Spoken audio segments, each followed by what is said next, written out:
ಸ್ನೇಹಿತರೆ, welcome back to Mahi masters YouTube channel. ನಾನು ನಿಮ್ಮ ಮಹಿಗೌಡ ಮಾತಾಡ್ತಿರೋದು. ಇವತ್ತಿನ ಈ ವಿಡಿಯೋದಲ್ಲಿ KCET ಅಂಡ್ ಹಾಗೇನು ನೀಟ್ ವಿದ್ಯಾರ್ಥಿಗಳಿಗೆ ಆಪ್ಷನ್ ಎಂಟ್ರಿ ಕಂಪ್ಲೀಟ್ ಆದಮೇಲೆ ನೆಕ್ಸ್ಟ್ ಇರುವಂಥ ಪ್ರೊಸೀಜರ್ ಏನು ಅಂತ ಹೇಳಿ ತಿಳಿಸ್ಕೊಡ್ತೀನಿ. ವಿಡಿಯೋನ ಪ್ರತಿಯೊಬ್ಬರು ಕಂಪ್ಲೀಟಾಗಿ ವಾಚ್ ಮಾಡಿ ಅಂಡ್ ಹಾಗೇನು ಚಾನಲ್ಗೆ ಲೈಕು ಸಬ್ಸ್ಕ್ರೈಬನ್ನು ಮಾಡ್ಕೊಳ್ಳಿ. ಸೊ ಮೊದಲಿಗೆ ನೋಡಿ, ಈ KCET ಅಂಡ್ ಹಾಗೇನು ನೀಟ್ ವಿದ್ಯಾರ್ಥಿಗಳಿಗೆ ಆಪ್ಷನ್ ಎಂಟ್ರಿ ಮಾಡೋದಕ್ಕೆ ಟೈಮ್ ಬಂದು ಇವತ್ತು ಬೆಳಗ್ಗೆ 9 ಗಂಟೆವರೆಗೂ ಇತ್ತು. 13ನೇ ತಾರೀಕು ನೀವೆಲ್ಲರೂ ನಿಮ್ಮ ಒಂದು ಆಪ್ಷನ್ ಎಂಟ್ರಿಯನ್ನು ಕಂಪ್ಲೀಟ್ ಮಾಡ್ಕೊಂಡಿದ್ದೀರಾ. ಸೊ ಹಾಗಿದ್ರೆ ಈಗ ಆಪ್ಷನ್ ಎಂಟ್ರಿ ಲಿಂಕ್ ಕ್ಲೋಸ್ ಆಯ್ತಲ್ವಾ, ನೆಕ್ಸ್ಟ್ ಇರುವಂತಹ ಪ್ರೊಸೀಜರ್ ಏನು ಅಂತ ಹೇಳಿ ಸಾಕಷ್ಟು ಸ್ಟೂಡೆಂಟ್ಸು ಕೇಳ್ತಾ ಇದ್ದೀರಾ. ನಿಮಗೆ ಇರುವಂತಹ ನೆಕ್ಸ್ಟ್ ಪ್ರೊಸೀಜರ್ ಬಂದು ಡೈರೆಕ್ಟ್ ಆಗಿ ಒಂದು ಪ್ರಾವಿಷನಲ್ ಅಲಾಟ್ಮೆಂಟ್ ರಿಸಲ್ಟ್ಸ್ ಅನ್ನ ಕೊಡ್ತಾರೆ. ಯಾವುದೇ ತರಹದ ಮಾರ್ಕ್ ಅಲಾಟ್ಮೆಂಟ್ ರಿಸಲ್ಟ್ಸ್ ಆದ್ರೆ ಇರೋದಿಲ್ಲ. ಸೊ ಇಲ್ಲಿ KCET ವಿದ್ಯಾರ್ಥಿಗಳು ಫಸ್ಟ್ ರೌಂಡ್ ಅಲ್ಲಿ ಪಾರ್ಟಿಸಿಪೇಟ್ ಮಾಡಿರೋದ್ರಿಂದ ಫಸ್ಟ್ ರೌಂಡ್ ಅಲ್ಲಿ ಫಸ್ಟ್ ಟೈಮ್ ಆಪ್ಷನ್ ಎಂಟ್ರಿ ಮಾಡಿದಾಗ ಒಂದು 3 days ಆಗಿದ್ದ ಆದ್ಮೇಲೆ ಮಾರ್ಕ್ ಅಲಾಟ್ಮೆಂಟ್ ರಿಸಲ್ಟ್ ಬಂತು. ನೆಕ್ಸ್ಟ್ ಮಾರ್ಕ್ ಅಲಾಟ್ಮೆಂಟ್ ರಿಸಲ್ಟ್ ಬಂದಿದ್ದ ಆದ್ಮೇಲೆ ಒಂದಿಷ್ಟು ಆಪ್ಷನ್ ಎಂಟ್ರಿಯಲ್ಲೆಲ್ಲ ಚೇಂಜಸ್ ಮಾಡೋದಕ್ಕೆ, ಎಡಿಟಿಂಗ್ ಮಾಡೋದಕ್ಕೆ ಅವಕಾಶ ಕೊಟ್ಟರು.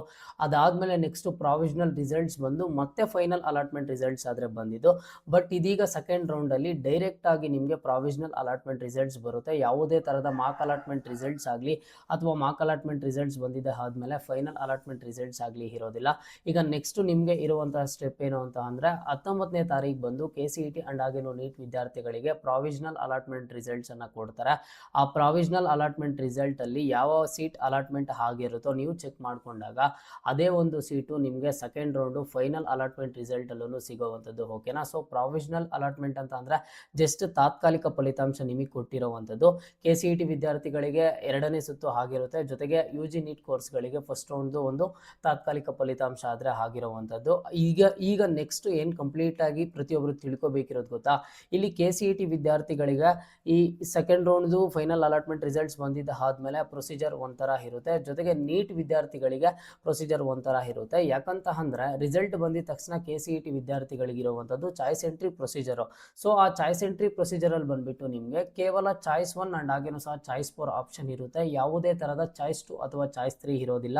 ನಿಮಗೆ ರಿಸಲ್ಟ್ ಬಂದಿದ್ದ ಆದಮೇಲೆ ನಿಮ್ಮ ಕೈಯಲ್ಲಿ 2 ಆಪ್ಷನ್ ಇದೆ. ಒಂದು, ಸಿಕ್ಕಿರೋ ಸೀಟ್ಗೆ ಕಾಲೇಜ್ಗೆ ಅಡ್ಮಿಷನ್ ತಗೋಬೇಕು, ಇಲ್ಲ ಅಂತ ಅಂದರೆ ಈ ಕೌನ್ಸಿಲಿಂಗಿಂದ ಡೈರೆಕ್ಟಾಗಿ ಎಕ್ಸಿಟ್ ಆಗಬೇಕಾಗುತ್ತೆ. ಬಟ್ ನೀಟ್ ವಿದ್ಯಾರ್ಥಿಗಳಿಗೆ ಇದು ಫಸ್ಟ್ ರೌಂಡ್ ಆಗಿರೋದ್ರಿಂದ ಅವ್ರಿಗೆ ಎಲ್ಲ ಥರದ ಚಾಯ್ಸ್ ಎಂಟ್ರಿ ಆದರೆ ಇರುತ್ತೆ. ಅಂದರೆ ಚಾಯ್ಸ್ 1, ಚಾಯ್ಸ್ 2, ಚಾಯ್ಸ್ 3, ಚಾಯ್ಸ್ 4 4 ಆಪ್ಷನ್ಸೂ ಸಹ ಇರುತ್ತೆ. ಬಟ್ ಇಲ್ಲಿ KCET ವಿದ್ಯಾರ್ಥಿಗಳಿಗೆ ಫಸ್ಟ್ ರೌಂಡಲ್ಲಿ ಏನಿತ್ತು, ಒಂದು choice entry choice 1, choice 2, choice 3, choice 4 ಅಂತ ಹೇಳಿ ಆ ರೀತಿಯಾಗಿರೋದಿಲ್ಲ. ಕೇವಲ ಇಲ್ಲಿ ಬಂದು ಚಾಯ್ಸ್ 1 ಆ್ಯಂಡ್ ಹಾಗೇನು ಚಾಯ್ಸ್ 4 ಕೇವಲ 2 ಆಪ್ಷನ್ಸ್ ಮಾತ್ರನೇ ಇರುತ್ತೆ. ಸೊ ಈಗ ನಿಮಗೆ ನಾವು ಸ್ಕೆಡ್ಯೂಲನ್ನು ನೋಡ್ತಾ ಬರೋದಾದರೆ 19ನೇ ತಾರೀಕು ಮೊದಲಿಗೆ ನಿಮಗೆ ತಾತ್ಕಾಲಿಕ ಫಲಿತಾಂಶನ ಕೊಡುತ್ತಾರೆ. ಅದಾದಮೇಲೆ ನೆಕ್ಸ್ಟ್ ನಿಮಗೆ ಫೈನಲ್ ಅಲಾಟ್ಮೆಂಟ್ ರಿಸಲ್ಟ್ಸು 20ನೇ ತಾರೀಕು ಅಥವಾ 21ನೇ ತಾರೀಕು ಕೊಡ್ತಾರೆ. ಈ ಸ್ಕೆಡ್ಯೂಲಲ್ಲಿ ಏನು ಚೇಂಜಸ್ ಮಾಡಿಲ್ಲ ಅಂತಂದರೆ. ಆ್ಯಂಡ್ ನೆಕ್ಸ್ಟು ಇಮಿಡಿಯೇಟಾಗಿ ಒಂದು ಚಾಯ್ಸ್ ಎಂಟ್ರಿಯನ್ನು ಕೊಡ್ತಾರೆ. ಬಟ್ KE ಅವರು ಮೊನ್ನೆ ಕ್ಲಿಯರಾಗಿ ಮೆನ್ಷನ್ ಮಾಡಿದ್ದಾರೆ, ಪ್ರತಿಯೊಬ್ಬರೂ ಆದಷ್ಟು KE ವೆಬ್ಸೈಟಿಗೆ ವಿಸಿಟ್ ಮಾಡ್ತಾನೆ ಇರಬೇಕು, ಅದರಲ್ಲಿ ಒಂದಿಷ್ಟು ಅಪ್ಡೇಟ್ಸ್ ಬರುತ್ತೆ ಅಂತ ಹೇಳಿ. ಯಾಕಂತ ಅಂದರೆ KCET ವಿದ್ಯಾರ್ಥಿಗಳಿಗೆ ಕೇಳ್ಬೋದು, ನನಗೆ ಚಾಯ್ಸ್ 2 ಇಲ್ಲ ಅಂತ ಅಂದರೆ ನಾನು ಯಾವ ರೀತಿಯಾಗಿ ಥರ್ಡ್ ರೌಂಡಿಗೆ ಪಾರ್ಟಿಸಿಪೇಟ್ ಮಾಡೋದು?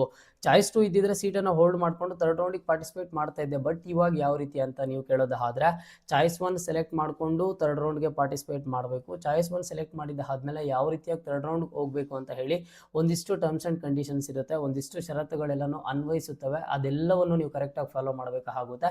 ಈಗ ಸದ್ಯಕ್ಕೆ ನೀವು ಇಷ್ಟೇ ತಿಳ್ಕೊಳ್ಳಿ. ನೆಕ್ಸ್ಟ್ ನಿಮಗೆ ಇರುವಂಥದ್ದು ಪ್ರಾವಿಷನಲ್ ಅಲಾಟ್ಮೆಂಟ್ ರಿಸಲ್ಟ್ಸು, ಅದಾದಮೇಲೆ ಫೈನಲ್ ಅಲಾಟ್ಮೆಂಟ್ ರಿಸಲ್ಟ್ಸು. ನೀಟ್ ವಿದ್ಯಾರ್ಥಿಗಳಿಗೆ 4 ಚಾಯ್ಸ್ ಆಪ್ಷನ್ಸ್ ಇರುತ್ತೆ, KCET ವಿದ್ಯಾರ್ಥಿಗಳಿಗೆ ಕೇವಲ 2 ಚಾಯ್ಸ್ ಆಪ್ಷನ್ಸ್ ಆದರೆ ಇರೋವಂಥದ್ದು. ಇನ್ನು ಮುಂದೆ ಬರುವಂಥ ಅಪ್ಡೇಟ್ಸನ್ನು ನಾನು ಖಂಡಿತವಾಗ್ಲೂ ನಿಮಗೆ ಹೆಲ್ಪ್ ಆಗೋ ರೀತಿಯಲ್ಲಿ ತಿಳಿಸ್ಕೊಡ್ತೀನಿ. ಚಾಯ್ಸ್ ಎಂಟ್ರಿ ಯಾವ ರೀತಿ ಮಾಡಬೇಕು, ಫೀಸ್ ಯಾವ ರೀತಿಯಾಗಿ ಪೇ ಮಾಡಬೇಕು, ಏನೆಲ್ಲ ಈ ವರ್ಷ ಹೊಸದಾಗಿ ಚೇಂಜಸ್ ಬರ್ತಿದ್ದಾವೆ ಏನು ಅಂತ ಹೇಳಿ ಕಂಪ್ಲೀಟ್ಲಿ ವಿಡಿಯೋ ಮಾಡಿ ತಿಳಿಸ್ಕೊಡ್ತಾ ಇರ್ತೀನಿ. ಪ್ರತಿಯೊಬ್ಬರು ಚಾನಲ್ಗೆ ಲೈಕ್ ಸಬ್ಸ್ಕ್ರೈಬನ್ನು ಮಾಡ್ಕೊಳ್ಳಿ.